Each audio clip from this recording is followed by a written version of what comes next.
Now okay, this is criminal complaint again. Short में देख लेते हैं। Complaint is an allegation, oral या रिटन दोनों फॉर्म में हो सकती है, मजिस्ट्रेट को की जाती है अंडर BNSS। एंड यहाँ पे पर्सन जो है किस पर्सन के अगेंस्ट होती है? Against the person who has committed an offence. It does not include a police of report. Section 21D में बता रखा है BNSS में। एसेंशियल्स क्या है? एलिगेशन होना चाहिए, ठीक है, वो कॉग्निजेबल या नॉन कॉग्निजेबल ऑफेंस डिस्क्लोज करना चाहिए। एक एलिगेशन जो कॉग्निजेबल या नॉन कॉग्निजेबल ऑफेंस डिस्क्लोज करता है, जनरली नॉन कॉग्निजेबल ऑफेंस, ठीक है। And must be made to a magistrate, magistrate को किया जाना चाहिए, ठीक है। थर्ड इज ऑब्जेक्टिव क्या होना चाहिए? जुडिशियल जो एक्शन है उसको सीक करना। फोर्थ इज पुलिस रिपोर्ट नहीं होना चाहिए, चार्जशीट, जैसे चार्जशीट वगैरह, है ना।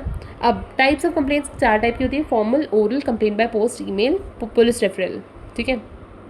देन इंपॉर्टेंट केस लॉज हमने पढ़े थे, P Kunhu Mohammed versus state of Kerala, जहाँ पे बोला था कि कोई भी पर्सन, ज़रूरी नहीं विक्टिम ही हो, कंप्लेनेंट, ठीक है। फिर नेक्स्ट केस था श्रीमती नगव्वा वीरन्ना शिवालिंगप्पा कोंजलगी, जहाँ पे बोला था कि एक जो कंप्लेनेंट है, एक जो कंप्लेंट है वो डिसमिस की जा सकती है एट द इनिशियल स्टेज, पर वो कब की जाएगी वो बताया गया था। उसके लिए की पॉइंट्स लेट डाउन किए थे कि जब कोई ऑफेंसिव नहीं हुआ हो, वेक्सेशियस या फ्रिवलस हो, या फिर लीगली बार की गई हो, या फिर इंस्टीट्यूट नहीं कर सकते आप सूट अंडर एनी लॉ।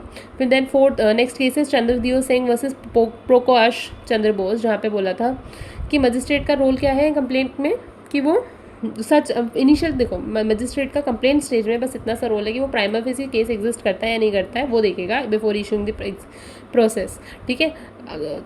ये नहीं देखना है कि सच या झूठ क्या है, सच्ची है कि झूठी है। ऑलराइट, नाउ सैम्पल ड्राफ्ट में हमने देख लिया कि सबसे पहले आप क्या डालोगे? इन द कोर्ट का नाम, फिर सिटी, देन आप इन्फॉर्मेशन डालोगे, तो ऐसे करके ये सब तो will do. Now next is bail in drafting, ठीक है। बेल क्या होता है? देखो, बेल एक यहाँ पे डेफिनेशन से स्टार्ट करेंगे हम कि bail is provisional release of an accused person. एक अक्यूज्ड पर्सन का प्रोविजनल रिलीज होता है, ठीक है। अवेटिंग, देखो एक पर्सन का ट्रायल चल रहा है, अवेटिंग ट्रायल के दौरान एक पर्सन का प्रोविजनल रिलीज जो होता है अक्यूज्ड पर्सन का, ऑन द कंडीशन कि वो अपेयर करेगा कोर्ट में जब भी कोर्ट रिक्वायर करेगी। It involves a pledge of money और प्रॉपर्टी एज अ गारंटी, ठीक है। बेल बेसिकली क्या होता है कि ड्यूरिंग द ट्रायल पीरियड एक पर्सन विद श्योरिटी या विदाउट श्योरिटी क्या करता है? एग्री करता है कि he be present in the court जब भी कोर्ट रिक्वायर करेगी, और इस बेसिस पे उसको रिलीज़ कर दिया जाता है, तो वो प्रोविजनल रिलीज इज बेल। अब यहाँ पे इसको कैसे पढ़ेंगे? डेफिनेशन बता रहे कि एक provisional release of an accused person जो कि अवेटिंग ट्रायल के दौरान है, ऑन द कंडीशन कि he will appear before the court when the court requires it. It involves a pledge of money और प्रॉपर्टी एज अ गारंटी। अब relevant law क्या है? The law of bail is primarily govern by sections 436 से लेके 450 में bell के बारे में बता रखा है BNSS में, ठीक है। Which has replace the BNSS, जिसने CRPC को हटा दिया, वहाँ पे 436 से 450 BNSS का बताता है, बेल के बारे में रेलिवेंट प्रोविजंस ले डाउन करता है, जिससे प्राइमरीली गवर्न होता है ये। अब टाइप्स ऑफ बेल बताना सबसे पहले, तो टाइप्स ऑफ बेल में देखो 4 होते हैं, ठीक है। तो सबसे पहला होता है bail in bailable offences, then bail in non-bailable offences, then anticipatory bail and lastly interim bail, ठीक है। तो सबसे पहले हम देखेंगे कि बेल इन बेलेबल ऑफेंसेस क्या होती है। तो सेक्शन 436 बताता है bail in bailable offences a matter of right होती है ये। बेलेबल ऑफेंसेस में बेल आपके पास एक मैटर ऑफ राइट होता है। पुलिस और कोर्ट जो होती है वो बाउंड होती है कि वो आपको रिलीज करेगी, एक्यूज पर्सन को रिलीज करेगी on bail if they are willing to furnish a bond, अगर वो बॉन्ड फर्निश करने के लिए रेडी है, ठीक है। It can not be refuse, वहाँ पे कोर्ट और पुलिस रिफ्यूज नहीं कर सकती। Done. Next is bail and non bailable offences. Section 437 BNSS का बताता है। यहाँ पे क्या है? Bail is not a matter of right, ये डिस्क्रिशन होगा कोर्ट का या पुलिस ऑफिसर का इन सर्टेन सिचुएशंस, ठीक है। यहाँ पे कोर्ट कंसीडर करता है factors like nature and gravity of the offence, the possibility of the accuse fleeing justice and tampering with the evidence. Simply चीज़ें कोर्ट का डिस्क्रिशन है, वो देखेगा कि क्या कोर्ट को बुद्धू तो नहीं बनाना, फ्लीइंग जस्टिस के मतलब यहाँ पे पॉसिबिलिटी क्या है कि कोर्ट जो अक्यूज्ड है वो पर्सन फ्लीइंग जस्टिस नहीं कर रहा है, वो टेम्पर नहीं करेगा विद एविडेंस, ठीक है। क्या ग्रेविटी एंड नेचर है उस ऑफेंस का जो अक्यूज ने किया है, कमिट किया है, तो उस सबको ध्यान में रखते हुए ये कोर्ट का डिस्क्रिशन होगा कि वो ग्रांट करता है नहीं करता है, not a matter of right. Section 437 बताता है in bail in non bailable offences. Now anticipatory bail section 438 बताता है, जहाँ पे discretion to release a direction to release an accused on bail issued even before the person is arrested. यहाँ पे एक direction issue हो जाता है इवन बिफोर पर्सन अरेस्ट हुआ है कि उसे रिलीज कर दो, ठीक है। ग्रांटेड ये कब ग्रांट की जाती है, when that applicant has an apprehension of arrest, जहाँ पे जो पर्सन है, जो एप्लीकेंट है जिसने अप्लाई किया है एंटिसिपेटरी बेल के लिए, उसे डर है, उसे एप्रीहेंशन है of arrest. Conditions can be impose to ensure the applicant's cooperation with the investigation. यहाँ पे कंडीशंस इम्पोज की जा सकती हैं कि वो इंश्योर करती है कि एप्लीकेंट जो होगा वो कॉपरेट करेगा इन्वेस्टिगेशन से, तो वो एंटिसिपेटरी बेल होगी। सेक्शन 438 में एंटिसिपेटरी बेल बताया है, ठीक है। Next is interim bell, section 439 का सबसेक्शन 2 बताता है, ये टेम्प्रेरी बेल होती है जो कि ग्रांट की जाती है for a short period before the final hearing of a regular और एंटिसिपेटरी बेल एप्लीकेशन। ये एक टेम्प्रेरी बेल ग्रांट की जाती है एक शॉर्ट पीरियड के लिए, ठीक है, इससे पहले कि फाइनल हियरिंग हो किसी final hearing of a regular और एंटिसिपेटरी बेल एप्लीकेशन, ठीक है। किसी भी रेगुलर बेल एप्लीकेशन या एंटिसिपेटरी बेल एप्लीकेशन से पहले अगर टेम्प्रेरी बेल मिलती है शॉर्ट पीरियड के लिए, ठीक है, तो वो चीज़ इंटरिम बेल होती है। Now general principles for granting bail, क्या प्रिंसिपल्स हैं for granting bail specially in non bailable offences, जो कि हमने पढ़ा था 436 में 7 में सॉरी। नाउ फ्लाइट रिस्क, सबसे पहला कि जो अक्यूज्ड है, हाउ लाइकली इज दिस कि वो फ्ली कर जाएगा जस्टिस से, वो भाग जाएगा, एब्सकॉन्ड कर जाएगा। तो पहला ट्रिपल टेस्ट होता है, पहला फ्लाइट टेस्ट, देन टेम्परिंग। अगर अक्यूज को छोड़ दिया गया तो he is likely to tamper with the evidence और इन्फ्लुएंस विटनेसेस, तो ये सेकंड हो गया टेम्परिंग का test. Third is criminal pre disposition, यहाँ पे क्या है, is there reasonable apprehension that कि जो अक्यूज्ड है may commit more crimes if release. तीन चीज़ें, ट्रिपल टेस्ट होता है, सबसे पहला फ्लाइट रिस्क, भाग तो नहीं जाएगा, एब्सकॉन्ड तो नहीं कर जाएगा, फ्ली जस्टिस। देन सेकंड कि अब टेम्परिंग तो वाला डर कि टेम्पर तो नहीं कर देगा एविडेंसेस से या फिर जो इन्फ्लुएंस कर दे विटनेसेस को। थर्डली कि क्रिमिनल प्री डिस्पोजिशन, कि फिर से क्रिमिनल एक्टिविटीज़ तो नहीं चालू कर देगा कि फिर से कोई क्राइम करने लग जाए। तो ये चीज़ों का ट्रिपल टेस्ट होता है सबसे पहले।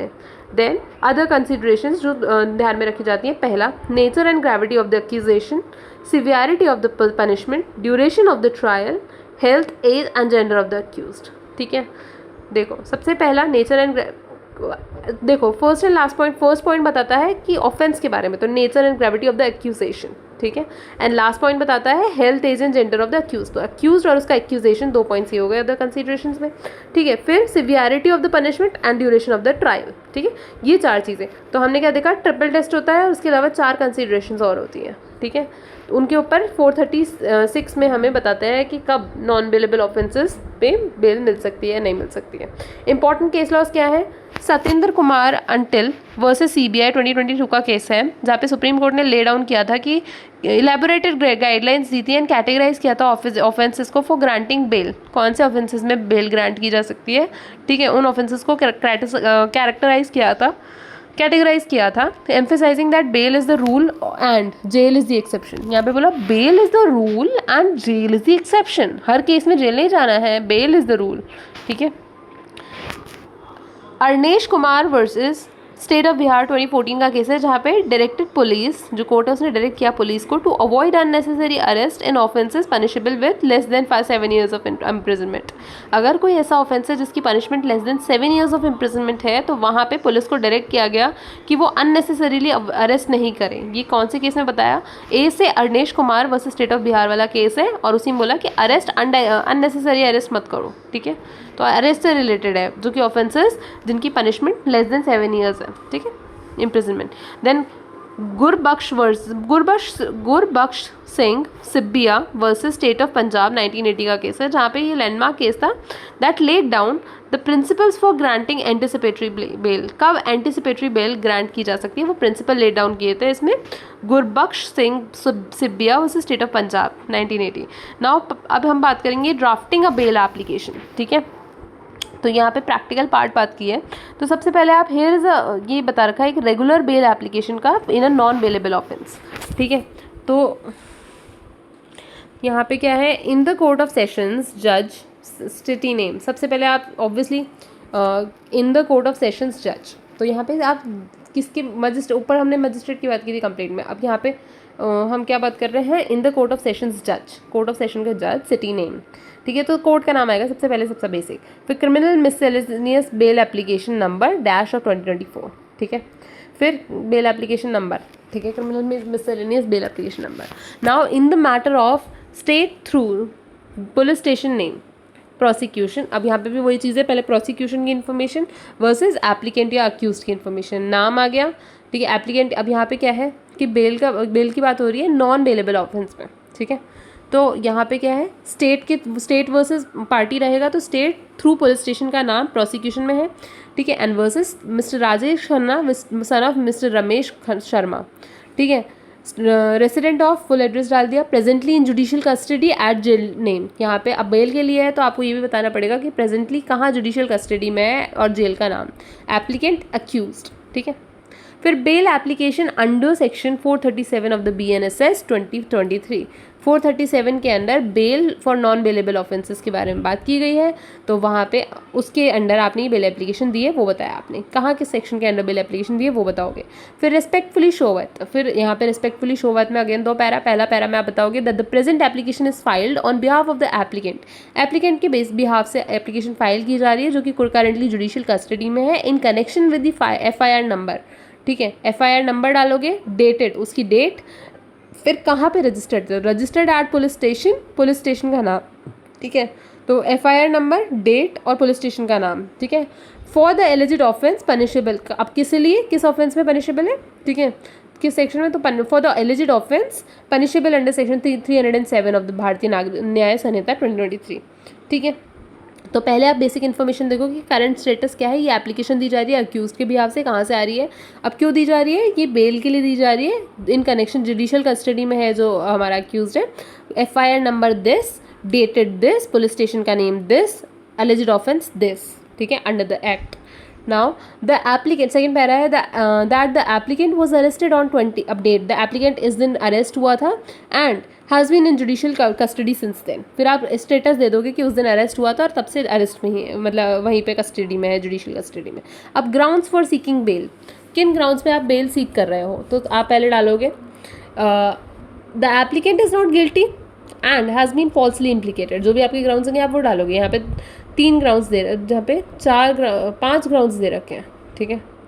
तो सबसे पहला कि the applicant is not guilty and has been falsely implicated, सबसे पहली और सबसे बेसिक बात कि एप्लीकेंट गिल्टी नहीं है, उसको फॉल्सली इम्प्लीकेट किया गया है। तो FIR जो थी is based on misconceived and motivated complaint, एक मोटिवेटेड कंप्लेंट थी और मिसकंसीव्ड इन्फॉर्मेशन थी, ठीक है। तो ये FIR उस पर बेस्ड थी और जो एप्लीकेंट था was not present at the same, ठीक है, at the scene of the alleged incident की जगह दिन। अब आप यहाँ पे क्या कर रहे हो कि एप्लीकेंट गिल्टी नहीं है और उसको फॉल्सली इम्प्लीकेट किया, तो आप क्या प्रूव कर रहे हो कि ये FIR जो थी मिसकंसीव थी, मिसअंडरस्टूड थी एंड मोटिवेटेड कंप्लेंट थी।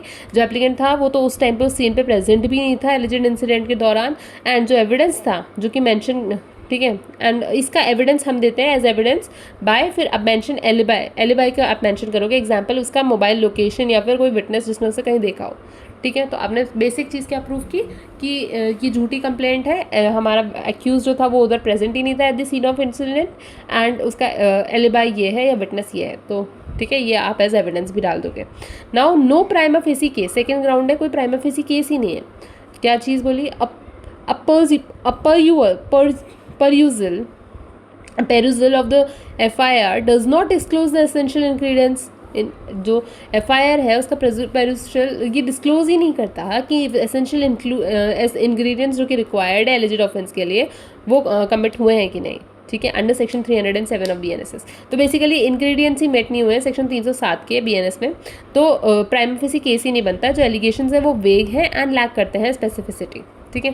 Third is the triple test in the favour of applicant, जो ट्रिपल टेस्ट था फ्लाइट रिस्क की वो भग जाएगा, तो यहाँ पे बोला है कि एप्लीकेंट जो है is the resident of the city, वो इसी सिटी का है with deep roots in the community, उसके कम्युनिटी में भी बहुत रूट्स है, तो he has a fixed address and a family and is not a flight risk, तो इसके ऊपर ही खतरा नहीं है, इसका घर, कम्युनिटी और इसका जो पूरा क्या बोलते हैं, इसका फैमिली एड्रेस और कम्युनिटी वगैरह सब यहीं पर, डीप रूट्स है इसके कम्युनिटी में और इसका फिक्स्ड एड्रेस यहीं पे, फैमिली यहीं रहती है, तो इसके भगने का उड़ने का तो कोई खतरा ही नहीं है, ही वोंट फ्ली जस्टिस। तो पहला चीज़ गया, तो आपने बता दिया कि जो ट्रिपल टेस्ट इसके फर्स्ट टेस्ट में ये पास कर जाता है। Second, tampering with evidence witnesses, तो बोला एप्लीकेंट जो है is a law abiding citizen, and undertakes to not to tamper, यहाँ पे आप अंडरटेकिंग दोगे कि एप्लीकेंट एक लॉ अबाइडिंग सिटीजन है एंड ही अंडरटेक्स कि वो कोई एविडेंस या के साथ टेम्पर नहीं करेगा और विटनेसेस को किसी भी मैनर में इन्फ्लुएंस नहीं करेगा। Then third is criminal predisposition, तो यहाँ पे applicant has no criminal antecedents,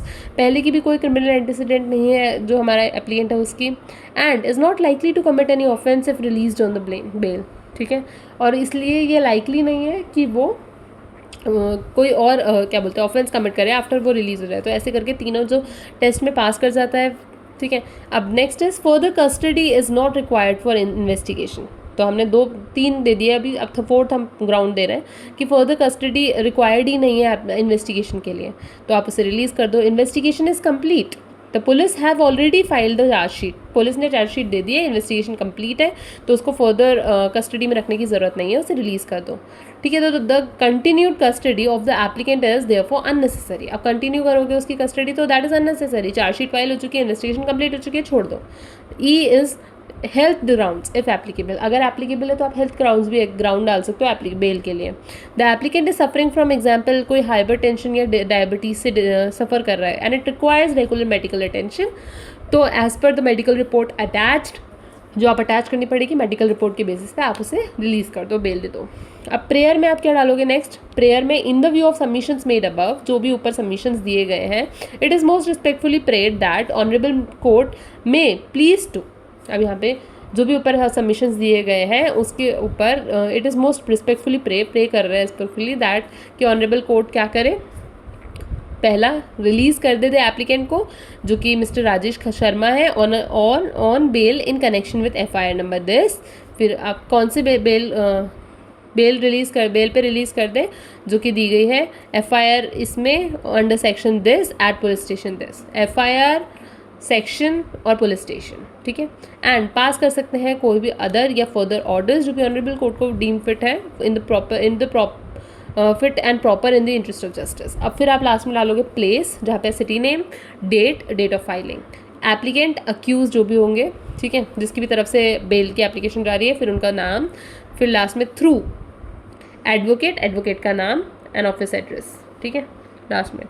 now affidavit भी जाएगा लास्ट में कि I Rajesh Khanna son of mister Ramesh Sharma age about 35 years, वो रेसिडेंट ऑफ, इंसान उसके पापा का नाम, एज एंड एड्रेस वो सोलमली अफर्म कर रहा है कि एंड डिक्लेयर कर रहा है एज एन ओथ अंडर कि the contents of my above bail application have been drafted by my advocate under the instructions and true under my, पहली चीज़ की एडवोकेट ने ड्राफ्ट किया है, ऊपर जो भी लिखा कुछ है, एंड मेरे इंस्ट्रक्शंस के अकॉर्डिंग किया गया है and they are true and correct to my knowledge, ठीक है। फिर second point that I have read and understood the contents of the application, मेरे सामने मेरी इंस्ट्रक्शंस पे लिखा है मेरे एडवोकेट ने और मेरी नॉलेज के लिए ट्रू है वो, ठीक है। सेकंड चीज़, मैंने पढ़ा है वो और अंडरस्टूड किया है, read and understood the contents of the application. फिर लास्ट में डिपोनेंट राजेश खन्ना, फिर Sharma sorry, and then verification में आप डालोगे वेरीफाइड एट, कहाँ पे वेरीफाई किया गया, city, at on this date and that the contents of the above affidavit are true and correct, deponent Rajesh Sharma, then this is done, ठीक है।